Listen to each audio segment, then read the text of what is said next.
Steve Worthman. Steve was kind enough to bring his introduction with him to the meeting and hand it to me, however, it is not in 16-point type. Oh. This shall be an interesting journey that we take all together. Child abuse is reported on an average of every 10 seconds, and 3 children die every day as a result. Colorado ranks among the top 10 states for deaths resulting from child abuse. Today, we will learn about the Tennyson Center, located in Denver, where 80% of the abused and neglected children return to safer homes in the community, and 75% of those children transition successfully into the public school setting. Please help me welcome Steve as he presents The Problem with Suicide.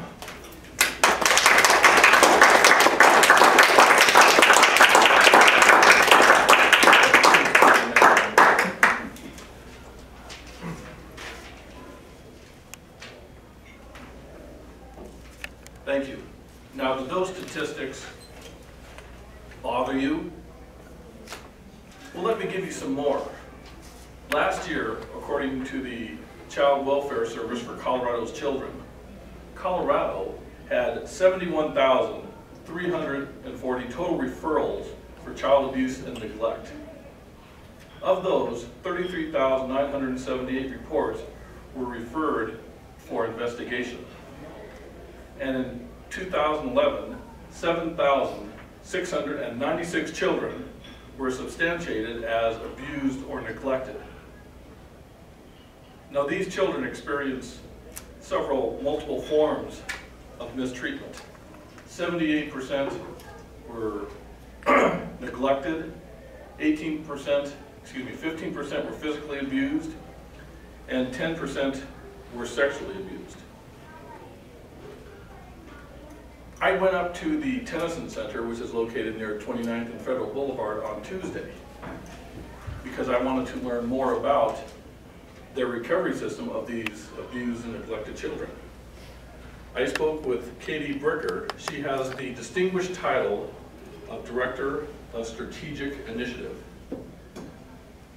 She has been in this position for the past 4 years.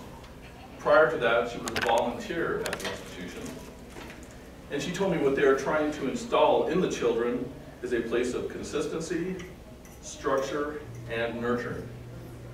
When I first met her in her office and she was telling me about the history and the mission of the Tennyson Center, she was telling me that they're trying to help the children who have behavioral issues. There are many times these children who have been abused and neglected will hurt themselves. They will hit themselves, stab themselves, pound their heads against the wall. That just shocked me. I'm going, why would any child do this? Of course, they have behavioral problems. Then I asked her, isn't that much like adults? When we are stressed, we don't know what's going on in our lives, we see no end, no light at the end of the tunnel, don't we turn to substance abuse such as alcohol or drugs? And she said, yes. As adults, we turn to alcohol and drugs as a way of controlling our feelings of inadequacy. The children, to have control of their lives, hurt themselves. She then took me for a tour of the facility, and I saw an example of a child who was being treated for a condition. When we were at the end of the hall, I saw a little boy. He was lying in the middle of the floor, in the middle of the hallway, and the therapist was talking to him. I asked Katie what was going on, and she said, during class, the child must have shown some behavioral problem, and instead of trying to cope with it in the middle of the classroom, she took the child out into the hallway, was talking to the young boy, trying to encourage him to put away whatever fears he had or whatever was bothering him and bring him back to a sense of stability. And do not worry that the children in the class were left alone. They have 3 teachers per classroom, so if there is an incident that needs to be attended to, no child is left behind. Also later, I saw that the children from one of the classrooms were lined up in the hallway. I didn't know what this was for, but Katie told me that it was a sense of structure. They need consistency in their lives, so if they are moving from one class to another, it is not, all right, class dismissed, go to your next class. No, they line up and then proceed in an orderly manner to their next class. The Tennyson Center provides a sense of structure and consistency for these children. Katie told me that they try to they educate the children so that within 18 months they are back in a structured family setting. But what I really enjoyed about the Tennyson Center is that they do not just educate and rehabilitate the children. They bring the parents into the classroom or into the building, or they will have therapists go to the homes and counsel the parents. All of you in this room who are parents know that when your child was born, they did not come out with an instruction manual. And then Katie told me of a story that she had, that she personally dealt with about 10 years ago. There was a little boy by the name, she would not give me his real name, she just called him Bud. And it has significance to Toastmasters because she was helping Bud develop a speech for the National Speech Writers Association. He was going to be giving a speech about basketball.